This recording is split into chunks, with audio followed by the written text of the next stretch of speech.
para que nos hagan la exposición del seminario 5 correspondiente a enfermedades endocrinas. Bueno, las más frecuentes y sobre todo las que debemos estar pendientes, ya que de nuestro diagnóstico precoz va a depender el futuro de estos niños. Entonces invitamos a sus compañeros del grupo 12 a dar inicio al seminario.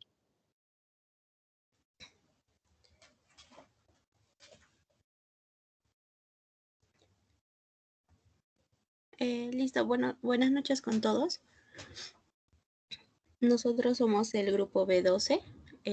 Vamos a exponer mi persona, Tinta Chaicia Ana Sofía, Chacón Valdivia Caroline Lucero, Tipacti Toralba Maiva Miravi, Yaiki Condori Sandra Dani y Chacón Valdivia Yulisa Lucero.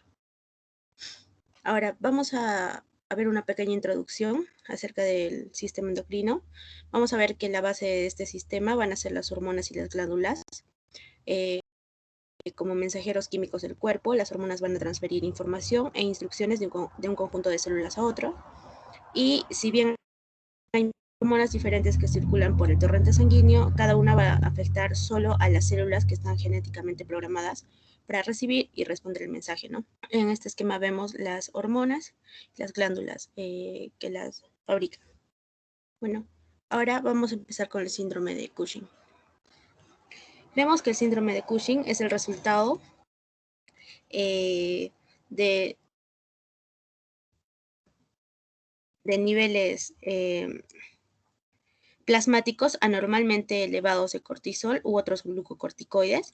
Puede ser iatrogénico o el resultado de una secreción endógena de cortisol debido a un tumor suprarrenal o a la hipersecreción de corticotropina por la hipófisis, como en el caso del síndrome de Cushing, o por un tumor.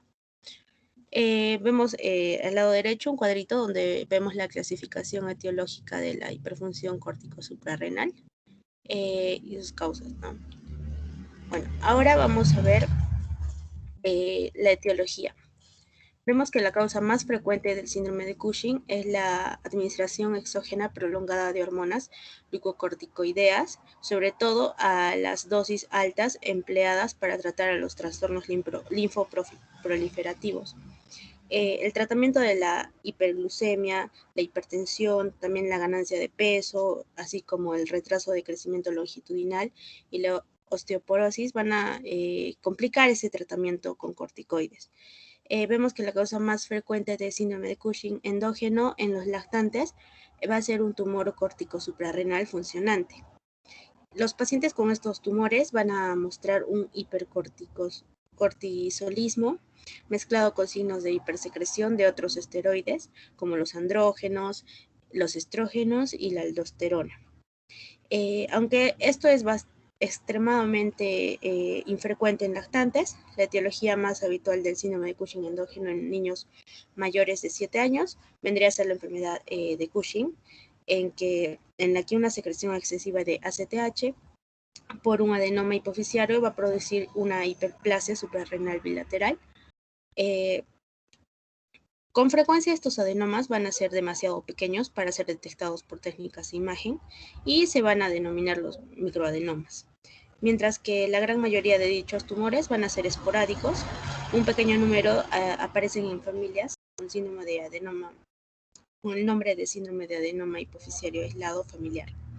Vemos que el síndrome de Cushing, dependiente de la ACTH, también puede ser debido a una producción ectópica de ACTH, aunque esto también es infrecuente en niños.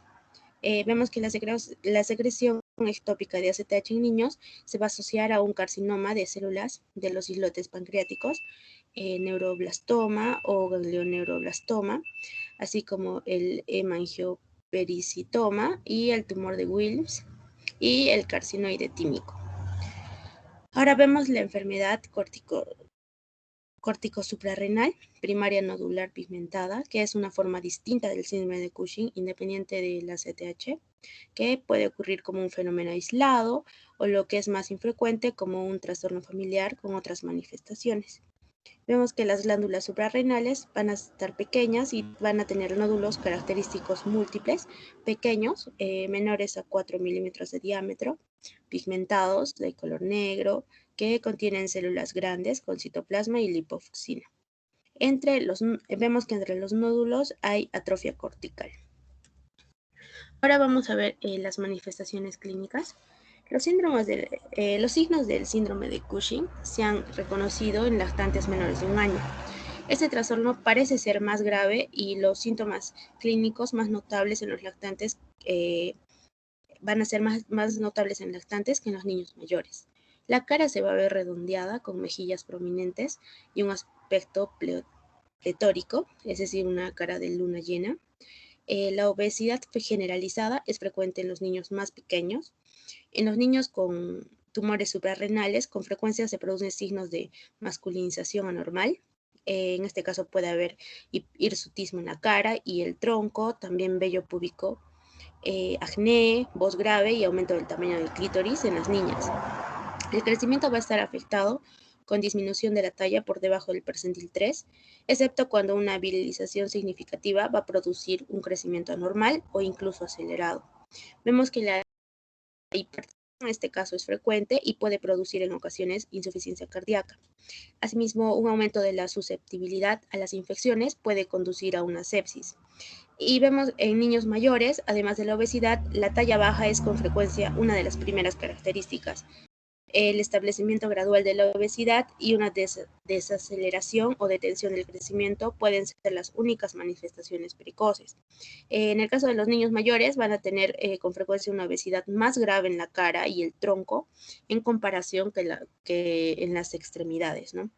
Vemos que son frecuentes las estrías de coloración púrpura en las caderas, el abdomen y los muslos. El desarrollo puberal puede retrasarse o puede haber amenorrea en las niñas tras la menarquia. La debilidad, la cefalea y la labilidad emocional también pueden estar presentes, ¿no? Vemos que la hipertensión y la hiperglucemia van a ser habituales. Esta última puede progresar a una diabetes franca, ¿no? Y en el caso de la osteoporosis también es frecuente y puede causar algunas fracturas patológicas. Ahora vamos a ver las pruebas de laboratorio. Vemos que los niveles de cortisol plasmáticos son normalmente máximos a las 8 de la mañana, ¿no? Y disminuyen a menos del 50% a medianoche, excepto en los lactantes y los niños pequeños, en los que el ritmo diurno no siempre va a ser establecido. En los pacientes con síndrome de Cushing, este ritmo circadiano se pierde. Es decir, los niveles de cortisol a medianoche van a ser mayores a 4.4 miligramos por decilitro, lo cual nos va a sugerir un diagnóstico, ¿no? El diagnóstico. Luego vemos que unos niveles nocturnos elevados de cortisol en saliva hacen sospechar un síndrome de Cushing. Asimismo, la extracción urinaria de cortisol libre va a estar aumentada. Esto se va a medir mejor en una muestra de orina de 24 horas y se va a expresar como la relación de microgramos de cortisol excretado por gramo de creatinina. Esta proporción va a ser independiente del tamaño corporal y de la recogida completa de la orina. Luego vemos que una prueba de la supresión con la dexametasona en dosis única también suele ser muy útil. Una dosis de 25 a 30 miligramos por kilogramo, máximo 2 miligramos, administrada a las 11 de la noche, va a producir unos niveles plasmáticos de cortisol menores de 5 miligramos por decilitro a las 8 de la mañana siguiente en los individuos sanos. Pero esto no va a pasar en pacientes que tengan síndrome de Cushing. También es prudente medir los niveles de dexametasona en la misma muestra para asegurar la correcta administración de la dosis.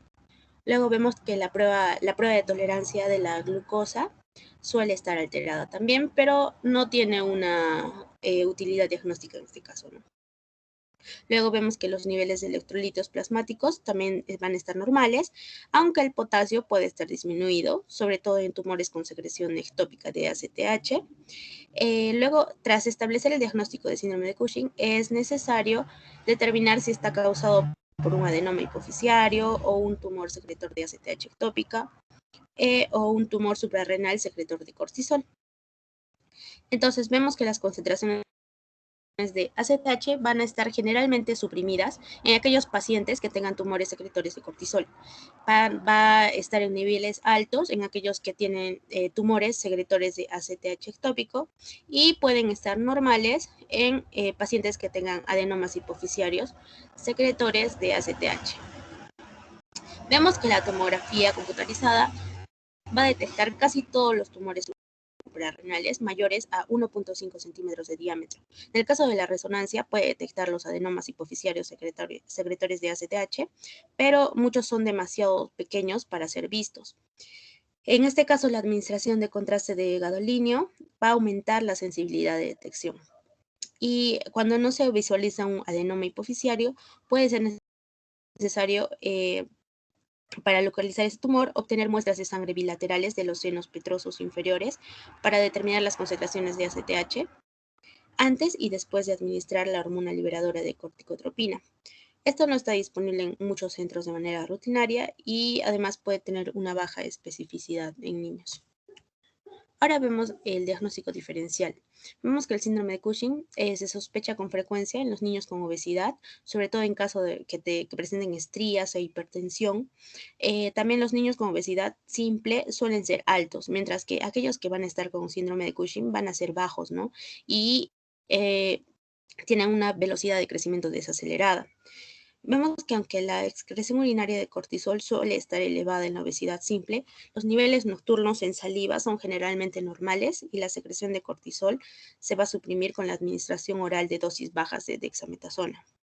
Asimismo, en los pacientes con resistencia generalizada a los glucocorticoides, van a existir niveles elevados de cortisol y de ACTH sin signos clínicos de este síndrome.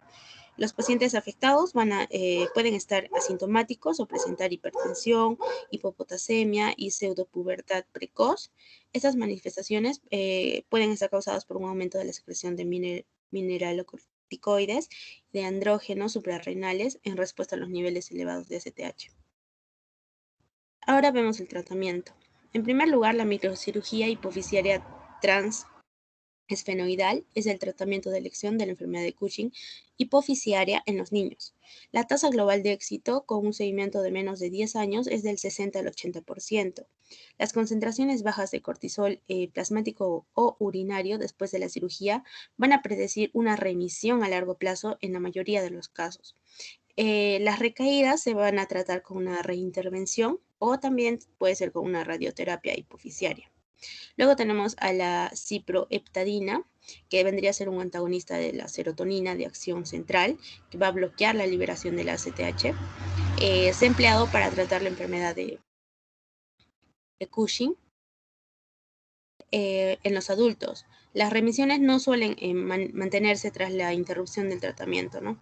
Ese fármaco se va a utilizar pocas veces en niños. Luego tenemos a los inhibidores de esteroidogénesis suprarrenal, que se han empleado en el preoperatorio para normalizar básicamente los niveles de cortisol y reducir obviamente la morbilidad y la mortalidad perioperatorias. Luego tenemos la mifepristona, que es un antagonista del receptor de glucocorticoides. También se ha utilizado en un limitado número de casos, ¿no?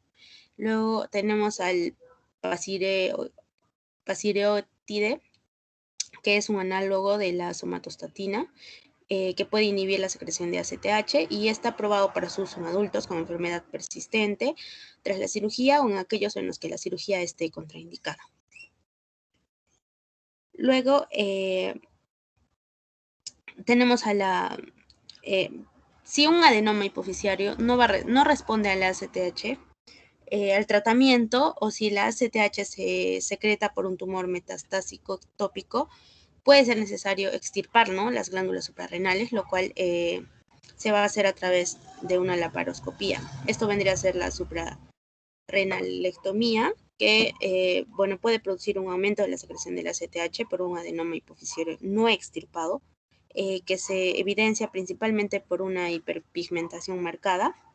Esta situación se va a llamar el síndrome de Nelson, ¿no? Estos pacientes se van a someter a una suprarrenalectomía, van a requerir un tratamiento de sustitución pre y postquirúrgica con un corticosteroide. Los tumores que producen corticoides generalmente van a producir atrofia del tejido suprarrenal normal y se va a requerir una sustitución con cortisol hasta que se recupere el eje hipotálamo-hipófiso suprarrenal.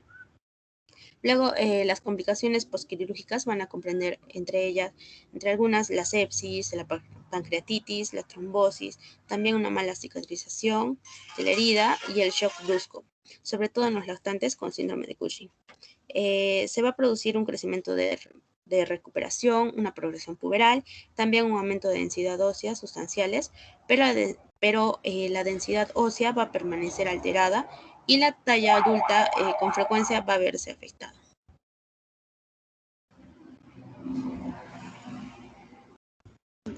Bueno, ahora seguimos con la hiperplasia suprarrenal congénita. Soy Carolina Chacón. En este tipo de trastornos es una familia de trastornos autosómicos recesivos de la biosíntesis del cortisol. Entonces, a diferencia de otras causas que van a dar la insuficiencia suprarrenal, acá se van a acumular los precursores esteroideos, ¿no?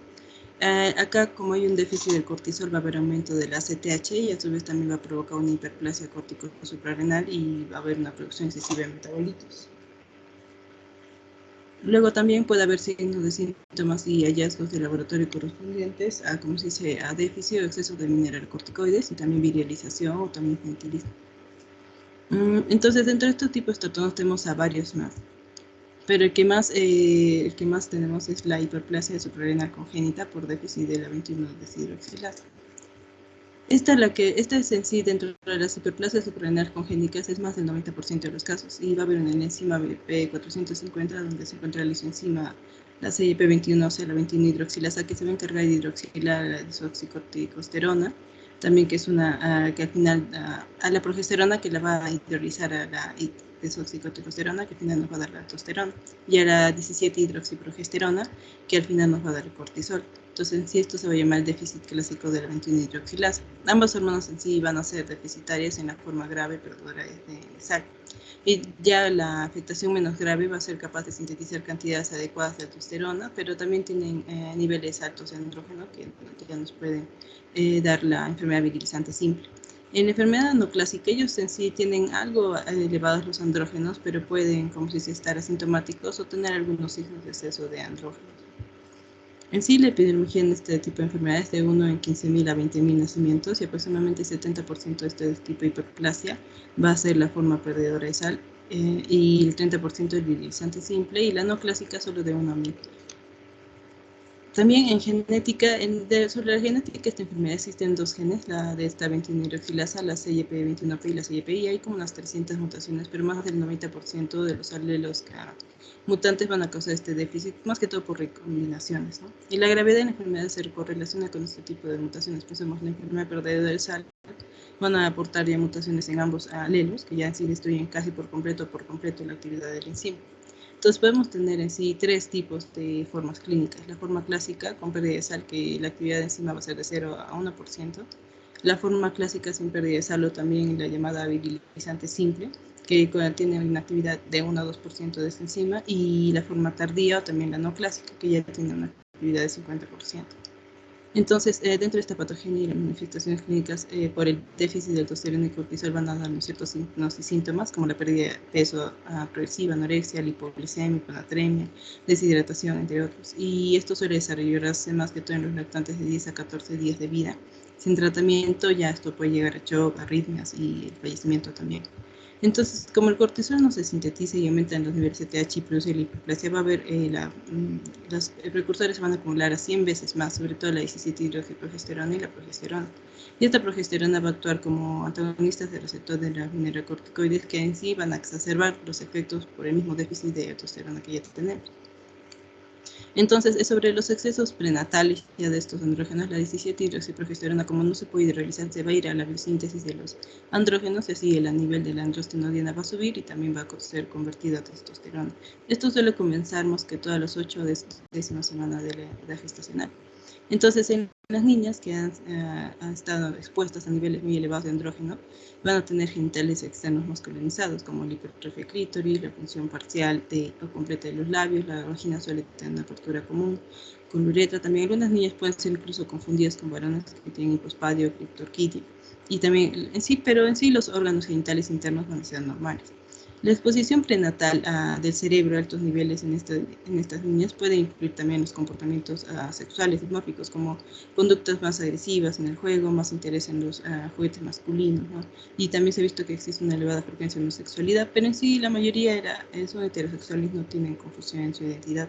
Y en los niños en sí, los lactantes masculinos suelen nacer normalmente, parecen normales en el nacimiento, por eso el tratamiento, o por eso el diagnóstico suele retrasarse bastante y tiene más probabilidades de morir comparado con las niñas. Ya el exceso postnatal de andrógenos es más que todo en los no tratados o tratados inadecuadamente y van a presentar signos adicionales de este exceso de andrógenos, como crecimiento más rápido, maduración ósea, suelen ser más altos en infancia, pero en la talla adulta ya son de muy talla baja, porque ahí va a haber un cierre prematuro del epífisis. También el desarrollo muscular es excesivo, puede haber vello púbico y axilar y acné, una voz grave. En los niños el pene, el escroto y la próstata pueden estar aumentados de tamaño, en las niñas el clítoris, y también el desarrollo mamario y menstrual pueden producirse. Pero en el caso de los no clásicos pueden presentar este tipo de signos, pero suelen ser más leves, y el nivel del aldosterona y el cortisol suelen ser normales. En las niñas que están afectadas nacen con genitales normales, pueden presentar también pubarquia precoz, desarrollo temprano del vello púbico axilar, hirsutismo, acné, infertilidad también, pero esto suele presentarse mucho más adelante, e incluso la mayoría pueden estar asintomáticos. Y sobre la disfunción de la médula suprarrenal, para el desarrollo de la médula suprarrenal se necesitan elevados niveles de cortisol, que están normalmente en la glándula suprarrenal, pero como y tiene hiperplasia, va a haber una función anormal de la misma médula también. Entonces se puede evidenciar por una respuesta escasa de la adrenalina, disminución de la glucemia. Sí, esta disfunción de la médula va a exacerbar los efectos cardiovasculares que ya de por sí nos da el déficit de cortisol. Las pruebas complementarias, vamos a ver que dentro de la pérdida de sal, en el laboratorio vamos a encontrar hiponatremia, hiperpotasemia, acidosis metabólica y también con frecuencia la hipoglucemia, pero esto suele tardar de 10 a 14 o más días en desarrollarse. También los niveles de hidroxiprogesterona van a estar muy elevados, pero hay que tener en cuenta que estos van a estar elevados los primeros 2 a 3 días, incluso en lactantes que no están afectados por este tipo de hiperplasia o que están enfermos por otra causa o son prematuros. También los niveles plasmáticos de cortisol van a estar habitualmente disminuidos, la hidroxiprogesterona, la androstenediona y la testosterona están aumentadas en las niñas, pero en los niños la testosterona no, porque de por sí los varones sanos suelen tener niveles elevados de testosterona comparados con la infancia, ¿no? La CTH va a estar elevada y la renina también estaría elevada. En las pruebas, el diagnóstico más fiable para este déficit de 21 hidroxilas es ver la 17 hidroxiprogesterona antes y 30 o 60 minutos después de un bolo intravenoso de la ACTH. En los portadores heterocigotos se ha visto que hay más aumento de esta 17 hidroxiprogesterona tras una estimulación de este ACTH.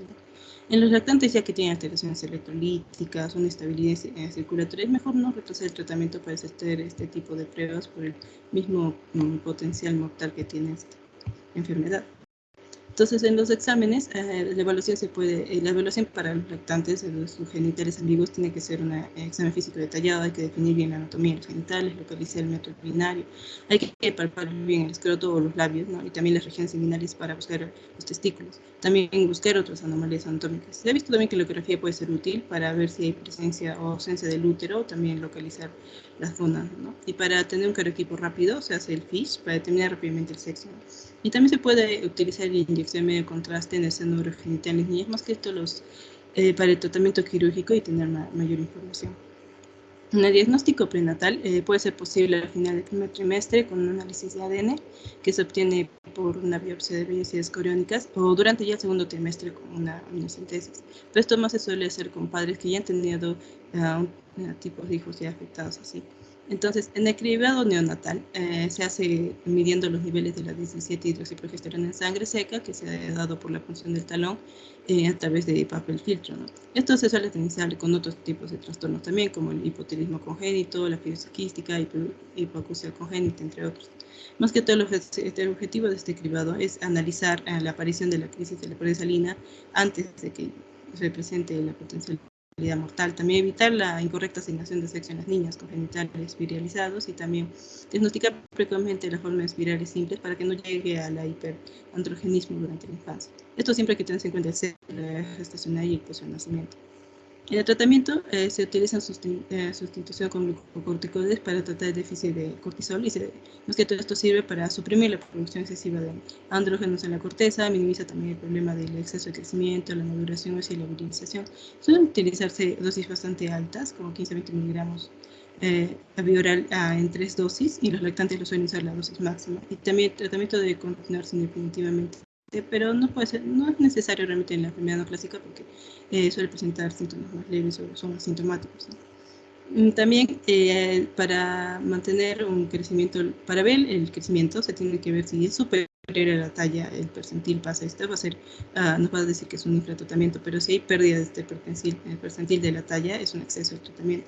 También con la ganancia excesiva de peso, le estamos dando un sobretratamiento. Siempre hay que controlar el desarrollo puberal con exploraciones periódicas, y la maduración ósea se puede ver por radiografías seriadas del mano y muñeca. La menarquia se tiene que dar en la edad adecuada y tiene que tener un control, porque si está retrasada no ha habido un control. Entonces, mayormente también los niveles deseables de esta 17 de progesterona va a estar en el límite alto de lo normal o varias veces un poco por encima de lo normal, ¿no? Luego también vamos a ver que la sustitución con mineralocorticoides lo suele requerir más la enfermedad con pérdida de sangre y va a requerirlo con la fluorocortisona, y los lactantes van a necesitar también niveles muy altos en los primeros meses de vida. Y en la enfermedad virilizante simple, las dosis suelen ser más bajas de la fluorocortisona y se da más la hidrocortisona. Y se tiene que evaluar también los signos vitales porque la taquicardia y hipertensión nos da signos de que hay exceso de mineralocorticoides también. Y también podemos medir la actividad de la renina, que es también un método útil para ver si esta institución mineralocorticoide está yendo bien. También el tratamiento quirúrgico de los genitales ambiguos, en las niñas ya que tienen una virilización significativa, habitualmente se someten a cirugía de 2 a 3 meses de edad, y se hace también cuando hay una clitoromegalia considerable, se puede hacer una incisión parcial en el cuerpo cavernoso si se conserva el paquete neurovascular. Eso también se puede hacer conjunto con la vaginoplastia y la corrección del seno urogenital si existiera, ¿no? Pero algunos se oponen y proponen que en verdad la cirugía debe retratarse hasta que la misma paciente decida por sí misma. También se ha visto que mujeres adolescentes o adultas que han sido mal controladas, su alternativa puede ser la suprarrenalectomía laparoscópica bilateral, pero hay que tener en cuenta que van a ser susceptibles a una insuficiencia suprarrenal si van a interrumpir el tratamiento, ¿no? Y ya en el tratamiento prenatal se hace en los embarazos de riesgo y se da dexametasona en 2 a 3 dosis. Pues esto nos va a ayudar a suprimir la secreción de esteroides por la suprarenalidad y también la secreción de andrógenos. Si se empieza ya en la semana 6, aminora la viralización de las niñas afectadas y se continúa si estas se corroboran que están afectadas por este tipo de hiperplasias. En los niños no suele realmente darse tratamiento o no mucho porque el peso va a ser ligeramente inferior y se ha visto también que hay efectos cognitivos sobre la personalidad, pero no de forma consistente. Y ya por último, dentro de este tratamiento prenatal hay que tener en cuenta los efectos adversos maternos, donde va a haber edema, ganancia de peso, hipertensión, características faciales cochingoides y también estrías graves, ¿no?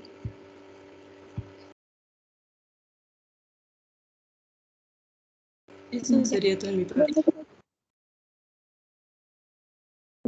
Buenas noches, mi nombre es Meva Tipacti. Yo les voy a hablar sobre lo que es el hipotiroidismo congénito, pero primero una pequeña introducción sobre lo que es el hipotiroidismo. El hipotiroidismo va a ser un estado insuficiente de hormona tiroidea circulante.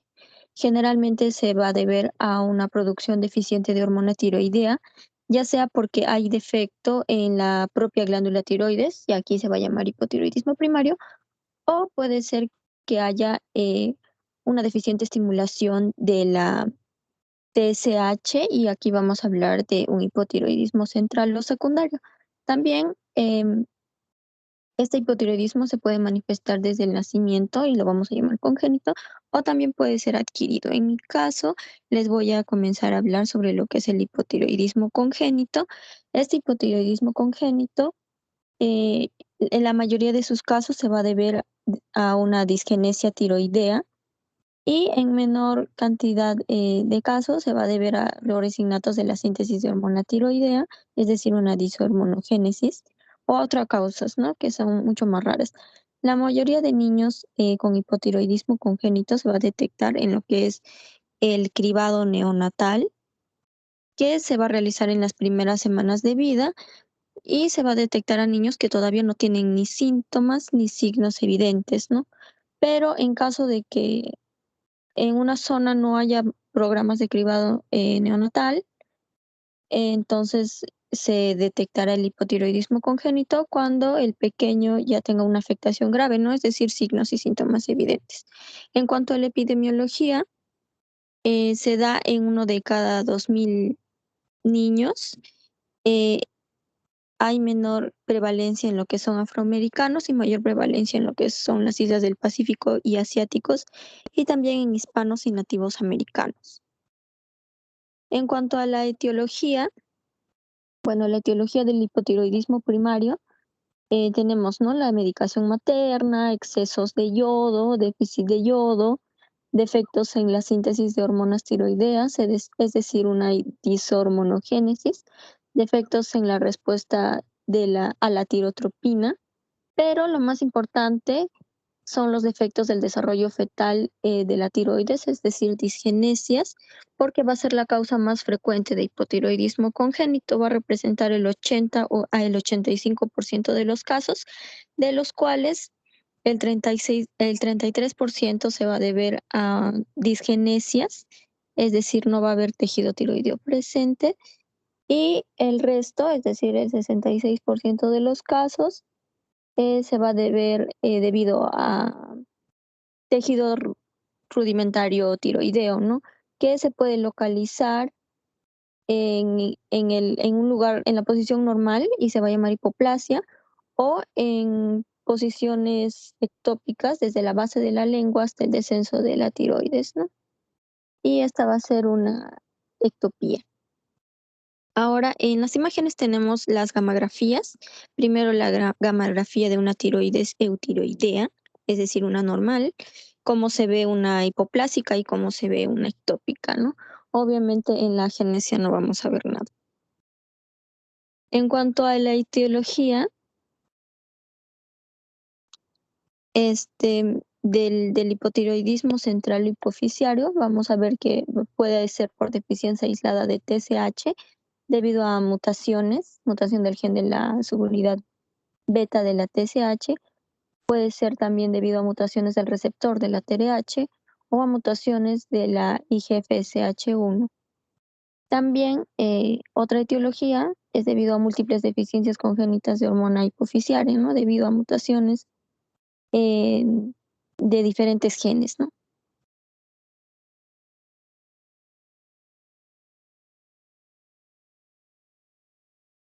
Ya.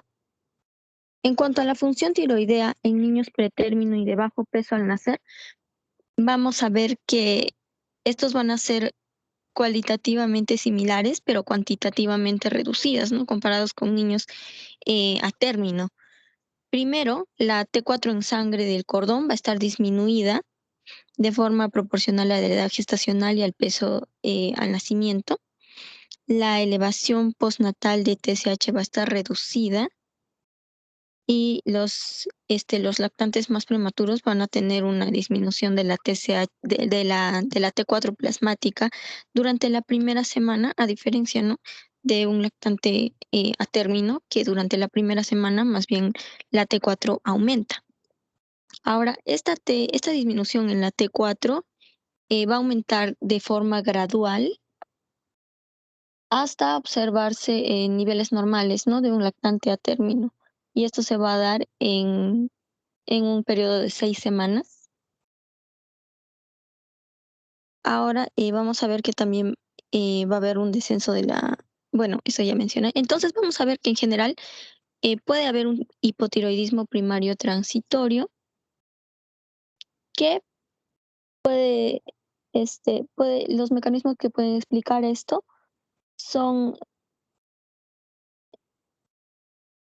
pueden estar debidos a la inmadurez del eje hipotálamo hipófisis tiroideo, o a la pérdida también de la contribución de la hormona tiroidea materna, que normalmente va a estar presente en el tercer trimestre, ¿no?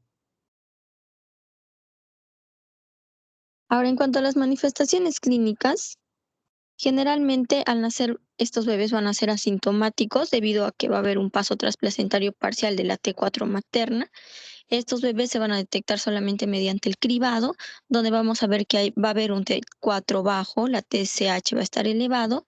Y bueno, como ya mencioné, ¿no? La disgenesia es la causa más frecuente y va a estar relacionada más a lo que es el sexo femenino, ¿no? Que al masculino. La relación es de 2-1.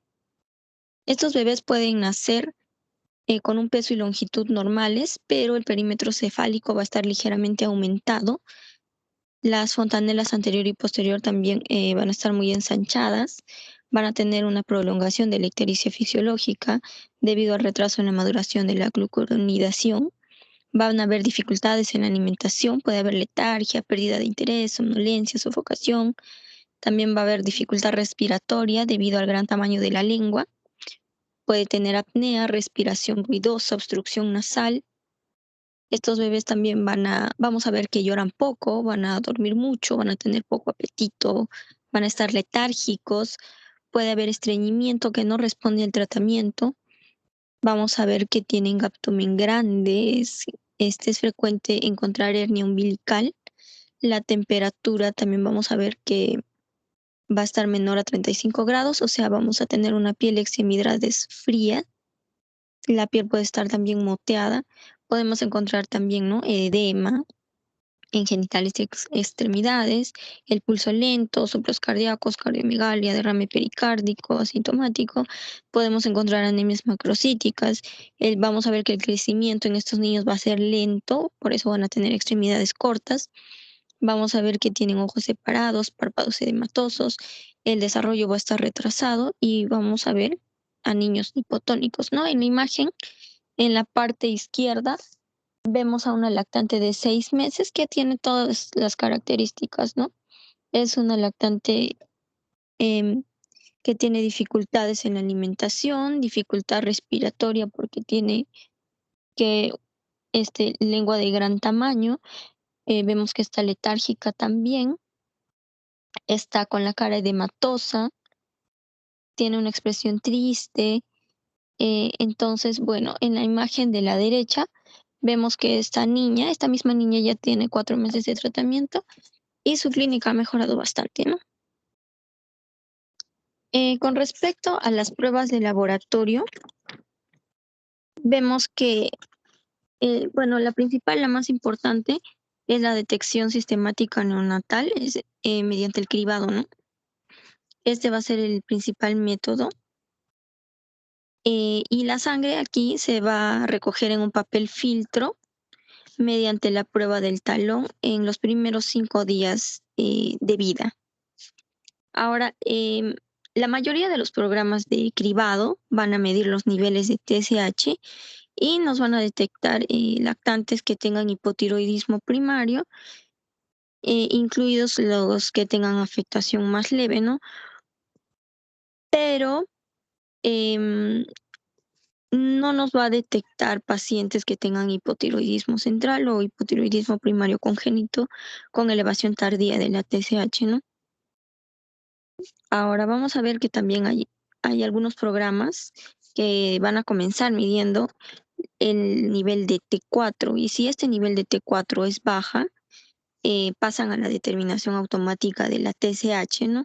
Esto ya nos va a identificar a los lactantes que tengan hipotiroidismo primario, a algunos que tengan hipotiroidismo central o elevación tardía de la TSH y también a lactantes que tengan defectos de la globulina transportadora de la tiroxina. Ahora, este cribado siempre van a escapar, ¿no?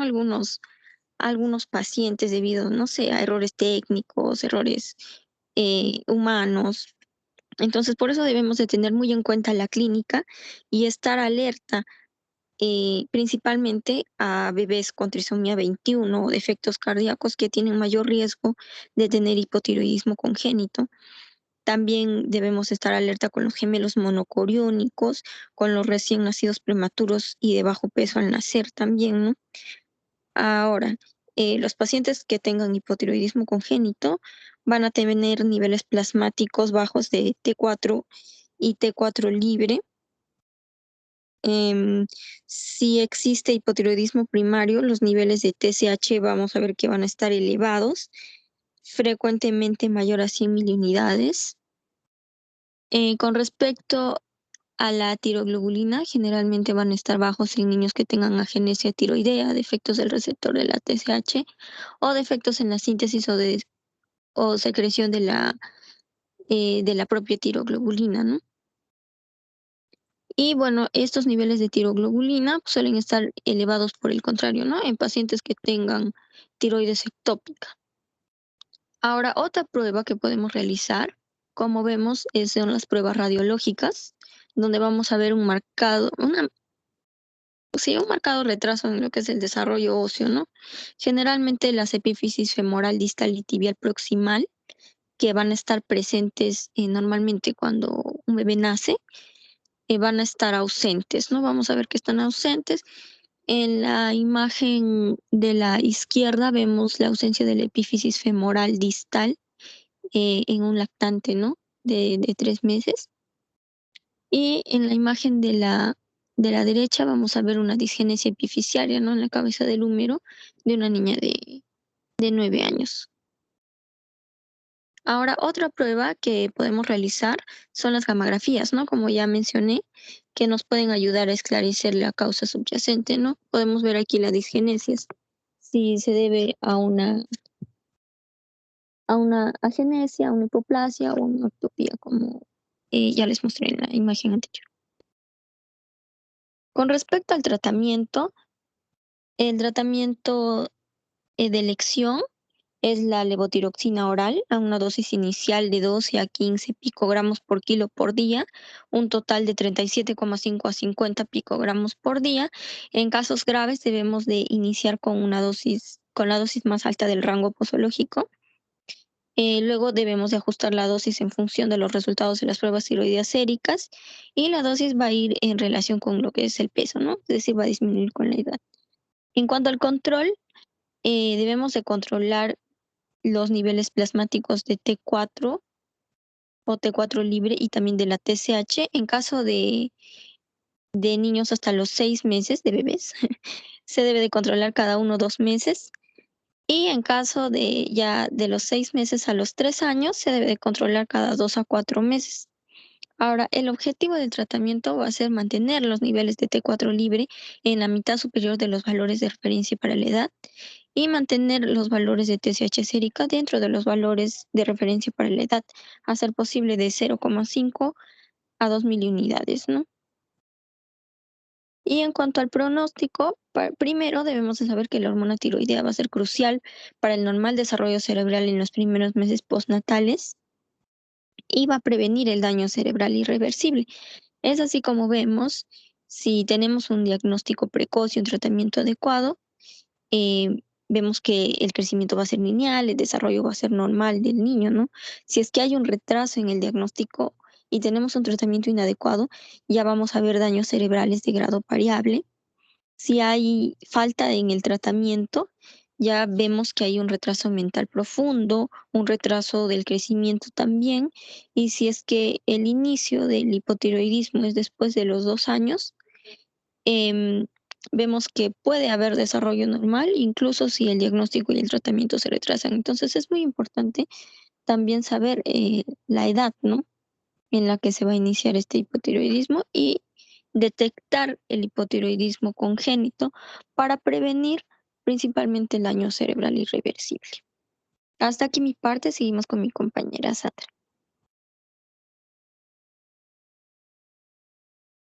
Buenas noches, mi nombre es Sandra Yaiki y yo voy a continuar con el hipotiroidismo adquirido. Bueno, en cuanto a la epidemiología, el hipotiroidismo en los niños en edad escolar se va a presentar en alrededor de un 0,3%. El hipotiroidismo subclínico se va a presentar en los adolescentes en aproximadamente un 2%.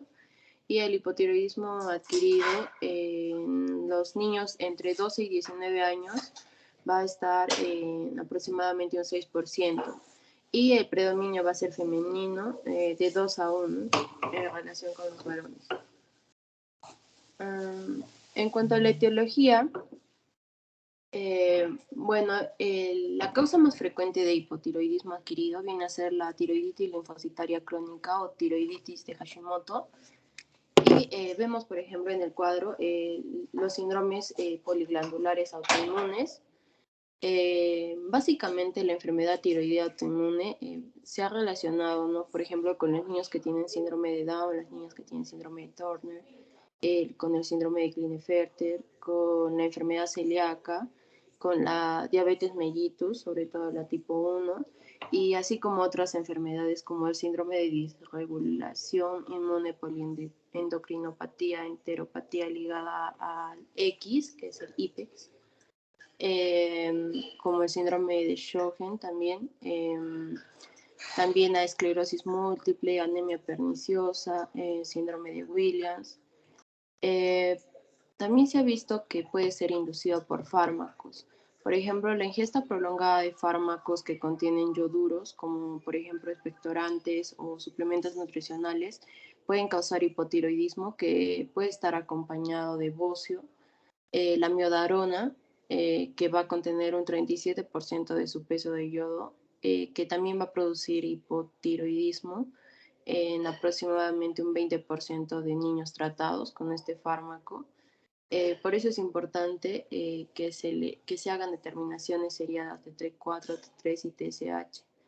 En aquellos también que han recibido, por ejemplo, los antiepilépticos como la fenitoína, fenobarbital, el valproato, que también puede causar una disfunción tiroidea. En general, lo que causa es un hipotiroidismo leve subclínico. En los niños con enfermedad de Graves, que son tratados con fármacos antitiroideos, como por ejemplo metimazol, que puede desarrollar también un hipotiroidismo. Y, por ejemplo, tras la ablación, aquellos que han recibido radioterapia, radioyodo o tiroidectomía, o aquellos con enfermedades sistémicas infiltrativas, estinosis, histiocitosis de células de Langerhans, radioterapia craneal, traumatismo craneal, todos esos podrían llevar, ¿no?, al paciente a un hipotiroidismo adquirido. Por ejemplo, en los niños con síndrome de Down, se ha visto que presentan anticuerpos antitiroideos en un 30%, hipotiroidismo subclínico de un 15 o un 20%. En las niñas con síndrome de Turner tienen los anticuerpos antitiroideos en un 40% y van a presentar un hipotiroidismo subclínico de un 15 o un 30%. Y en los que tienen diabetes mellitus tipo 1, presentan anticuerpos antitiroideos en un 20%, pueden ser hipotiroideos en aproximadamente un 5%. Aquí tenemos un cuadro de los síndromes poliglandulares autoinmunes. Existen 4 tipos y el 1 y el 2 van a ser los más frecuentes. Síndrome policlinopatía autoinmune, candidiasis, displasia ectodérmica. Básicamente este va a incluir 2 componentes de la triada de paratiroidismo, enfermedad de Addison y candidiasis mucocutánea. Y este es un trastorno autosómico recesivo donde vamos a ver la mutación del gen aire. También puede presentar otros síntomas como tiroiditis, diabetes mellitus tipo 1, hipogonadismo primario, anemia perniciosa, vitiligo, alopecia, hepatitis crónica activa, síndrome de mala absorción. Y en el síndrome poliglandular autoinmune 2 o síndrome Smith, este va a ser más frecuente que el 1 y se da sobre todo en adultos, va a predominar en mujeres y va a incluir tiroiditis autoinmune en un 70%, enfermedad de Addison o diabetes mellitus tipo 1 y puede presentar otros síndromes como el vitiligo, anemia perniciosa. Aquí tenemos un cuadro donde igual, ¿no?, vemos que el cociente hombre-mujer en el síndrome poliglandular 1 es de 3 a 4, mientras que en el síndrome poliglandular tipo 2 es de 1 a 3. En cuanto a las manifestaciones clínicas, bueno, la más importante y la que es la primera manifestación es la desaceleración del crecimiento, que muchas veces pasa inadvertido. Luego, el bocio, por ejemplo, está asociado a la tiroiditis de Hashimoto y si es que se presenta va a ser de consistencia firme, no dolorosa y puede ser también de una consistencia medio gomosa. Si es que presenta ganancia de peso, va a estar asociada a retención de líquidos y no va a ser una verdadera obesidad. Puede presentar otros síntomas como por ejemplo cambios misedematos de la piel, estreñimiento, intolerancia al frío, hiperactividad, aumento de la necesidad de sueño, bradicardia, debilidad muscular, maduración ósea retrasada, y algo característico también es el desarrollo puberal anormal, donde se ha visto que en los adolescentes mayores vamos a ver la menometrorragia, y en las niñas puede presentar un desarrollo mamario, hemorragia vaginal, una pseudopubertad precoz, y en los niños la macroorquidia. En este cuadro tenemos algunas complicaciones, por ejemplo la hiponatremia, hilio, sensibilidad a los fármacos, entre otros, que estos cambios se suelen normalizar cuando recibe el adecuado tratamiento sustitutivo, ¿no? En cuanto a los estudios diagnósticos, en los niños, por ejemplo, que tenemos sospechas de hipotiroidismo, se le debe realizar las mediciones de T4 libre y TSH. Hay que tener en cuenta que el rango normal de las pruebas de función tiroidea va a ser más alto en los niños que en los adultos. Y la determinación de los anticuerpos antitiroglobulina y antiperoxidasa me puede indicar que la causa es una tiroiditis autoinmunitaria. Por ejemplo, en los casos de bocio secundario, una enfermedad tiroidea autoinmune, la ecografía me puede ayudar y bueno, se va a ver un aumento del tamaño con una ecogenicidad difusa, y la determinación de la edad ósea también va a ser de utilidad diagnóstica. En cuanto al tratamiento y el pronóstico, bueno, el tratamiento va a ser con levotiroxina.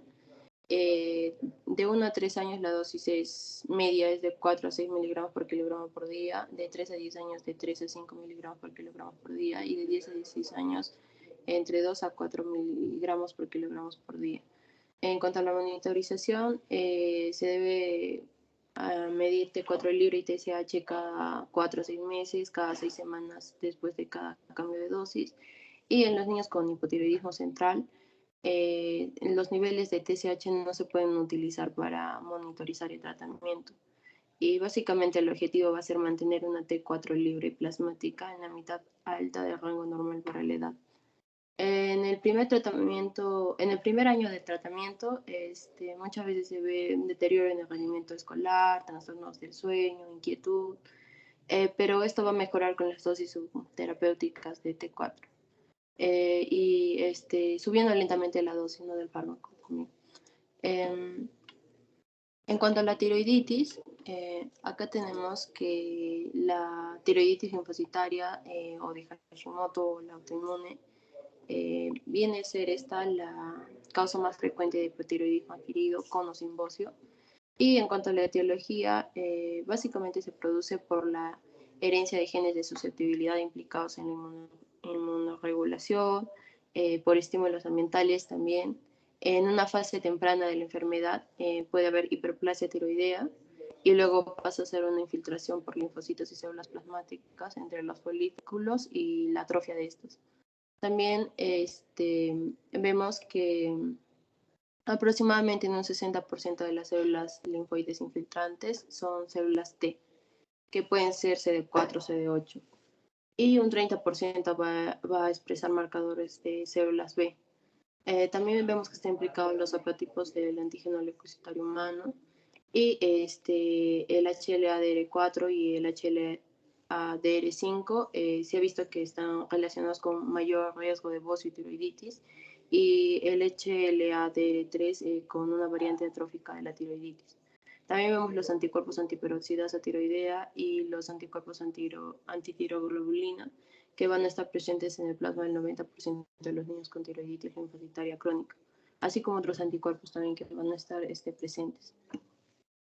En cuanto a las manifestaciones clínicas, es de 2 a 4 veces más frecuente en niñas que en niños. Puede producirse durante los 3 primeros años de vida, es más frecuente tras los 6 años de edad y va a alcanzar un pico de incidencia durante la adolescencia. Las manifestaciones clínicas más frecuentes vienen a ser el bocio, que se va a presentar de forma insidiosa, puede ser pequeño o grande, y también tenemos el retraso de crecimiento, ¿no? Tenemos otros, puede ser algunos signos clínicos de hipotiroidismo, algunos tienen algunas manifestaciones de hipertiroidismo, y en ocasiones el trastorno va a coexistir con una enfermedad de Graves, que es lo que es la hashimotoxicosis, En caso de los nódulos, se van a presentar en un 30% de los pacientes. Y también pueden haber, la mayoría de niños afectados son eutiroideos y van a estar asintomáticos. Y si es que tienen síntomas, bueno, van a tener, por ejemplo, síntomas de presión en el cuello, pueden presentar disfagia o disnea. En cuanto a las pruebas de laboratorio, la prueba de función tiroidea T4 libre TSH normalmente están normales y el aumento del nivel de TSH puede estar ligero o un poco elevado en el caso de hipotiroidismo subclínico. En la tiroiditis inmunitaria, autoinmunitaria, vamos a ver los anticuerpos antitiroglobulina y antiperoxidasa, ¿no? Y no suelen ser necesarias ni la ecografía ni la gamografía. Y se ha visto que, por ejemplo, en los hermanos de los pacientes afectados o madres de los niños con síndrome de Down o Turner, van a presentar anticuerpos antitiroideos. En cuanto al tratamiento, igual, ¿no? La levotiroxina, se ha visto que el bocio suele disminuir de tamaño, pero puede persistir en algunos pacientes durante varios años. Y en el caso de los nódulos prominentes que persisten a pesar del tratamiento supresivo, se debe examinar, ¿no? Mediante la punción de aspiración con aguja fina, porque se ha visto que hay una relación con el desarrollo de carcinoma tiroideo. Y ya para culminar, bueno, aquí tenemos las características de los síndromes de tiroiditis. Por ejemplo, en el caso de la tiroiditis de Riedel, la causa es desconocida, la proporción de mujer-varones de 3 a 1. En cuanto a la función tiroidea, suelen ser tiroideos. Y los anticuerpos peroxidasa tiroidea van a estar generalmente presentes. Eso sería todo por mi parte.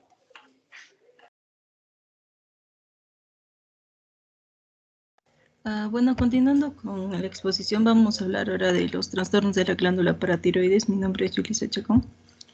Bueno, y vamos a hablar primero del hipoparatiroidismo. Es una afección en la que el cuerpo va a producir niveles normalmente bajos de PTH, la cual está encargada de regular y mantener el equilibrio de calcio y fósforo. Es rara y su prevalencia es de 37 en 100.000 habitantes. En su etiología vamos a hablar de la hipocalcemia neonatal precoz, la cual es frecuente en neonatos entre las 2 y 72 horas de vida.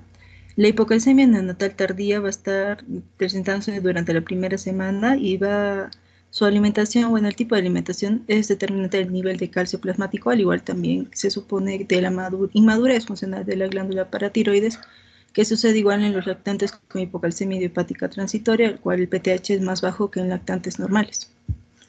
Ahora, las causas de hipocalcemia vemos que está dentro del hipoparatiroidismo, tanto congénito como adquirido.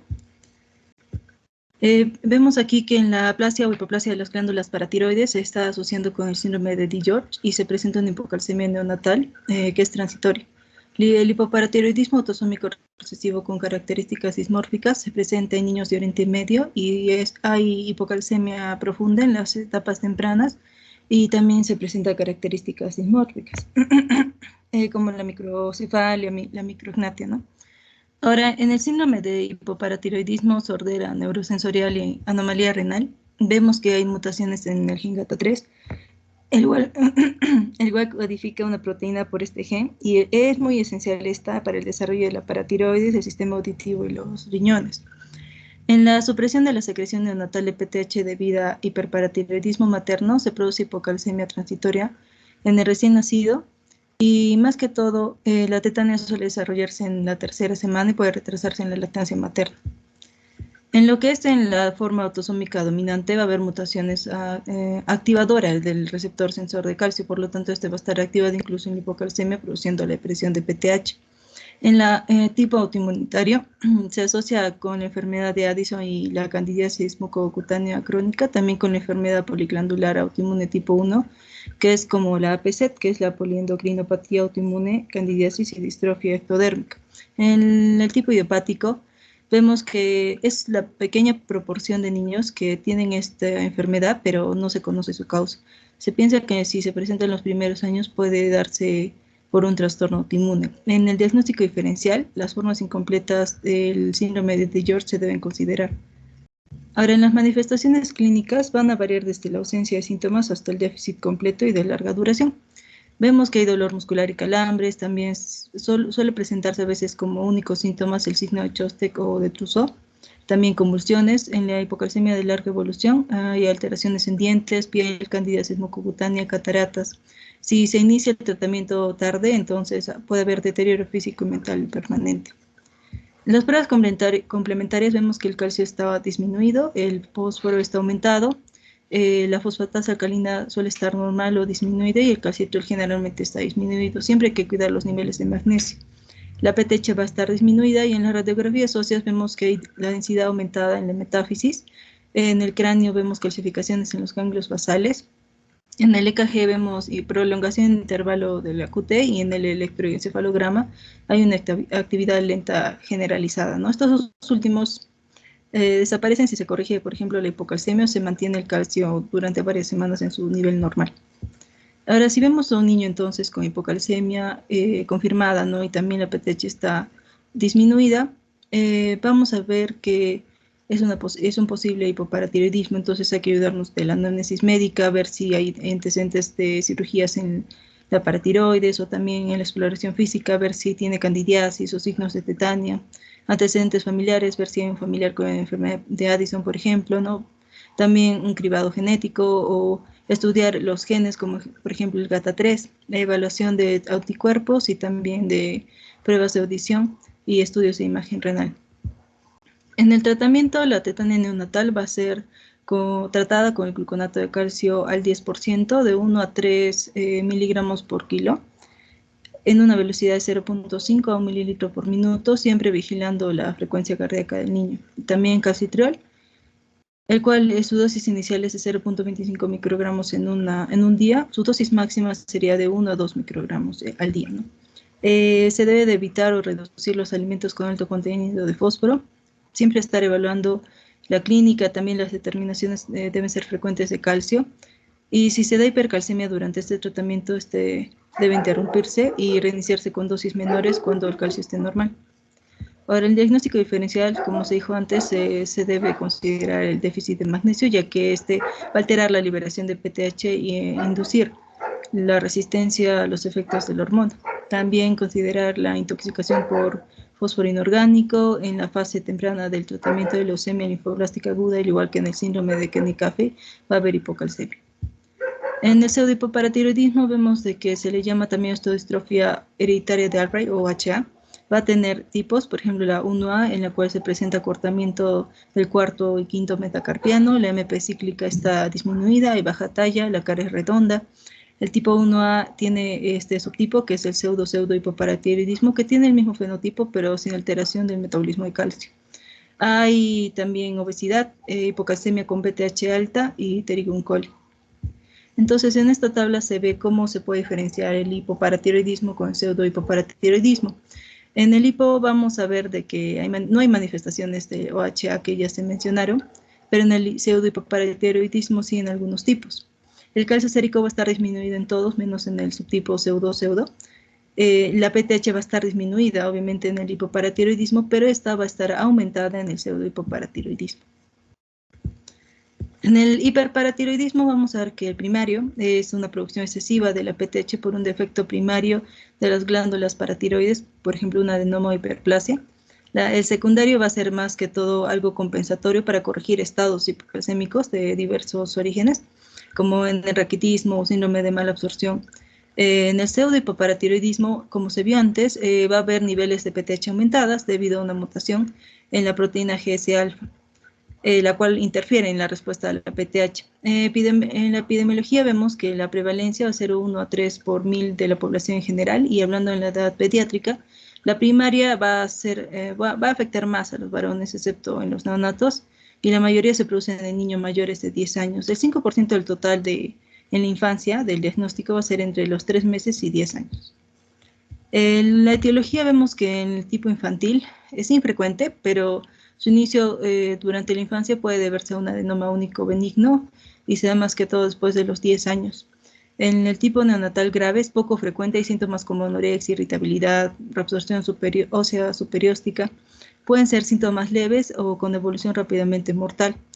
En el MEN tipo 1, el MEN significa síndrome de neoplasia endocrina múltiple. Va a haber hiperplasia o neoplasia del páncreas endocrino, de la hipófisis anterior y de la glándula paratiroides. En el síndrome de hiperparatiroidismo o tumor mandibular hay adenomas paratiroideos y tumores osteofibrosos mandibulares. Y en el tipo neonatal transitorio vemos que son niños nacidos en madres con hipoparatiroidismo o pseudohipoparatiroidismo, y las manifestaciones van a estar afectando más a los huesos, y estos se curan entre cuarto al séptimo mes de vida.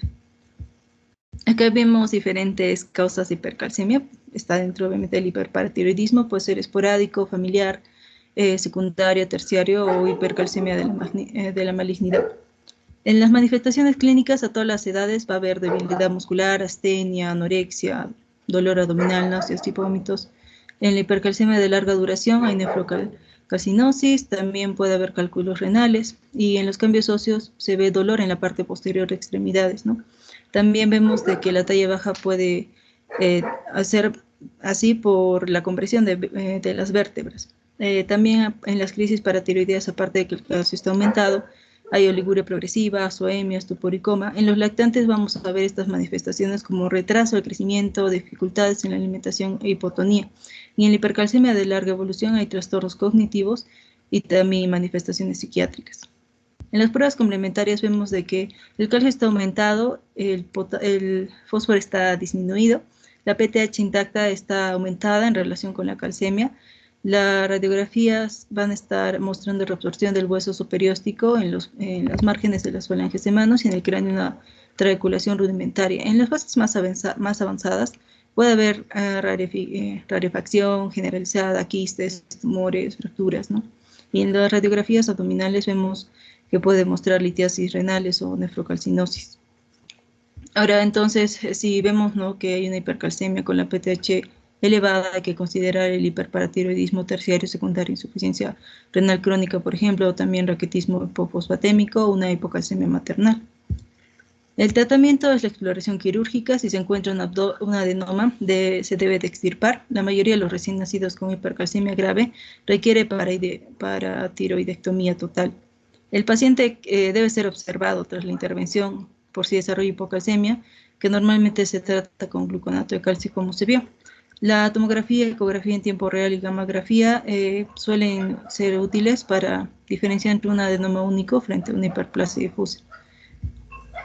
Ahora, el diagnóstico diferencial lo que nos puede ayudar es los corticoides, ya que estos van a disminuir la calcemia hasta un nivel normal en pacientes con hipercalcemia de otras causas que no sean el hiperparatiroidismo. Y el pronóstico es bueno si la enfermedad se reconoce de forma precoz y se realiza el tratamiento adecuado. Si existen lesiones óseas extensas, estas pueden ser permanentes y está indicada la búsqueda de otros familiares afectados, ¿no? Eso sería todo, doctor. Estas son nuestras referencias.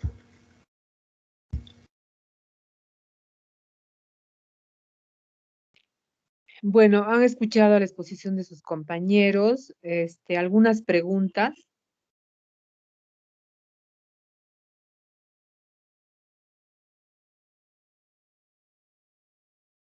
Bueno, no sé, creo que me da la gripe. Para resaltar que, por ejemplo, en el caso de la hiperplasia suprarrenal congénita, tenemos que sospechar cuando examinamos a un recién nacido con genitales ambiguos, porque es prácticamente una emergencia, sobre todo como han manifestado sus compañeros, que la forma clásica, perdedora de sal, que puede llevar a la muerte en pocas horas al recién nacido. O en lactantes que podemos pasar que está presentando diarrea infecciosa por otra causa. Pero estos pacientes acuden a emergencias, se hidratan o pasamos la visita en la mañana, por ejemplo. Ha estado con su hidratación endovenosa y bueno, pensando que es una diarrea. Y a las 2 o 3 horas nuevamente están con deshidratación. Entonces, ahí estamos, pues, hay que estar pendientes, porque como les digo, es una emergencia. Eh, en fin, cuando es, por ejemplo, una forma virilizante, bueno, se puede hacer cirugías. Y como han escuchado sus compañeros, cuando se sospecha de este cuadro, se puede actuar intraútero y de esta forma se evita que cuando nazca el recién nacido tenga que ser sometidos a cirugías, ¿no? El otro problema sería la presencia de pubertad precoz, que también tiene pues soluciones en el tratamiento. El problema viene a ser la perdedora de sal. La perdedora de sal y como han dicho sus compañeros, el tratamiento es de reemplazo, dar corticoides y en la mayor parte de los casos mineralocorticoides, pero hay que sospechar. Y el manejo es conjuntamente con el equipo multidisciplinario, porque nosotros hacemos el diagnóstico, la sospecha diagnóstica y hacemos la interconsulta al endocrinólogo. En el caso de la hiperplasia suprarrenal en el recién nacido, eh, bueno, ya en nuestro país, ya hace años se hace el tamizaje neonatal, que también corresponde a la hiperplasia suprarrenal congénita y gracias al Seguro Integral de Salud incluso se hace cariotipo para determinar dónde está la falla y hacer consejo genético, ¿no? Entonces, hay que tener en cuenta en todo recién nacido que nos da es que los genitales, por ejemplo, pueden simular una hipertrofia del clítoris, depende, ¿no? Porque hay una clasificación también para diferentes grados y pasar desapercibido. Por eso es que siempre hay que examinar en el recién nacido los genitales y podemos estar haciéndolo pasar como hombre y realmente es una mujer. Y eso nos pasó una vez en pediatría, pero la mamá no quería aceptar, ya tenía el paciente ya como cerca de 1 año y meses y realmente pues parecía mujer, pero ella le había puesto nombre de hombre y no aceptaba.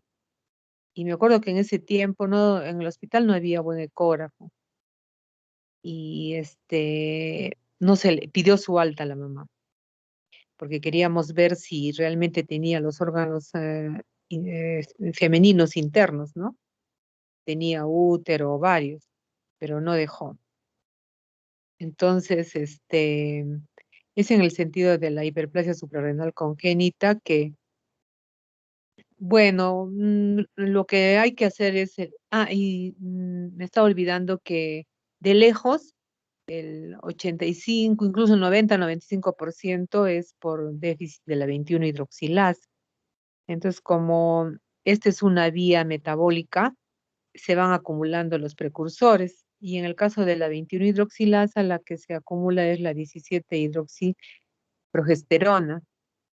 Entonces, se pide, ¿no? El dosaje de este precursor y también ayuda en el diagnóstico, porque refieren que el diagnóstico por imágenes no tiene mucha especificidad, porque se podría pedir, por ejemplo, la radiografía para ver, ¿no? Lo que han mencionado los compañeros, el núcleo de osificación distal del fémur o el proximal de la tibia, pero lo que manda es el dosaje de la 17 hidroxiprogesterona y también se puede pedir de cortisol y de ACTH.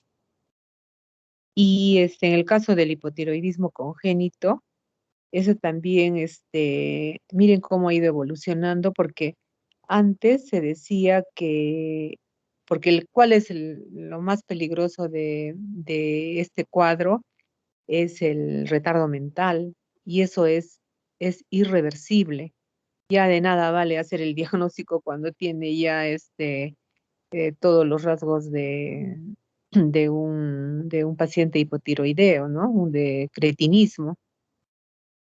Entonces decían que hay que hacer el diagnóstico precoz y a iniciar antes de los 6 meses, luego de los 3 meses, y ahora se dice que se recomienda pues antes de las 2 semanas para que no haya ni vestigio ni duda de que ese recién nacido va a tener retardo mental. Y también está incluido en el tamizaje y es mejor hacerlo entre los 2 y los 5 días. Y varía eso cuando el recién nacido es prematuro, tardío o extremadamente prematuro, que recomiendan hacer a los 7 días y controles al mes, a los 3 meses. Entonces, eso también es importante porque generalmente, pues, al inicio es asintomático. Quizá podría haber, algunas características clínicas que nos hagan incidir en el diagnóstico, como por ejemplo, la presencia de las fontanelas, la fontanela anterior bien amplia y sobre todo la mayor parte de los recién nacidos ya nacen con la fontanela posterior cerrada, pero en estos niños se ha visto que todavía permanece abierta y requieren incluso un tamaño de más de 2,5 centímetros. Entonces, eso puede hacernos sospechar de hipotiroidismo congénito precozmente y incidir en el dosaje de TSH y de T4, ¿no? T4 libre, sobre todo. Y bueno, ya nos demoramos más bien en el resultado del tamizaje acá, por ejemplo, estoy hablando del Hospital Goyeneche, porque se mandan las muestras a Lima y mandan los resultados. Pero si uno tiene la sospecha, nadie va a juzgar ni criticar que le empecemos el tratamiento con levotiroxina. Y cuando tengamos los resultados, pues se suspende.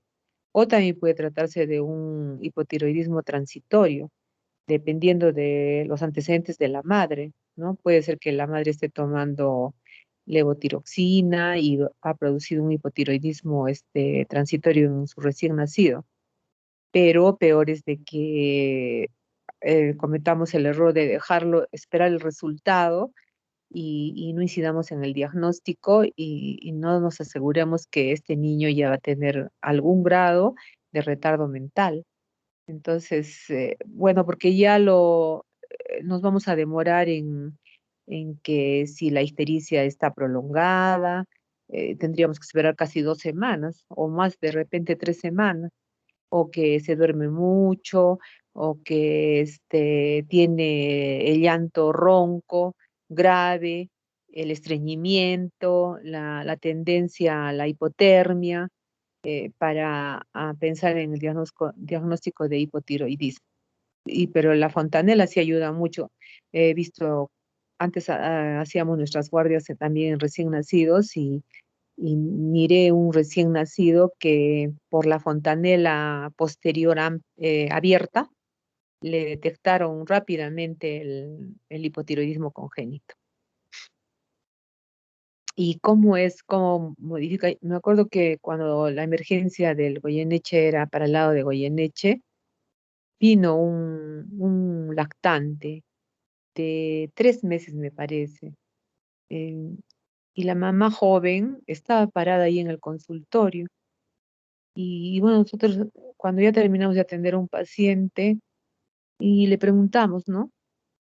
Lo he traído a mi hijito. ¿Por qué lo has traído? Por estreñimiento. Ay, pero ¿cómo vienes por emergencia, por estreñimiento? Ha debido venir por el consultorio. ¿Y cuántos días está estreñido? Y nos dijo 15 días. 15 días y ¿cómo has esperado tanto? Es que me decían que le ponga supositorio, que espere y se ha pasado.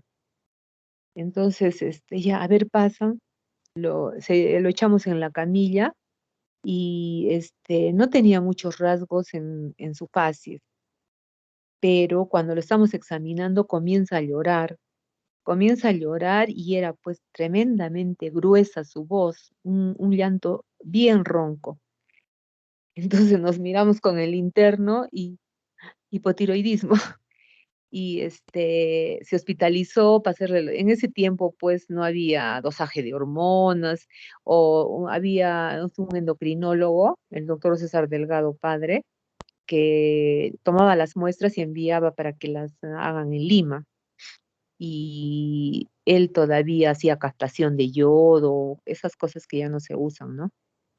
Y se confirmó el diagnóstico de hipotiroidismo congénito. Empezamos con la levotiroxina y miren, 3 meses, lo cual ahora ya no está admitido, ¿no?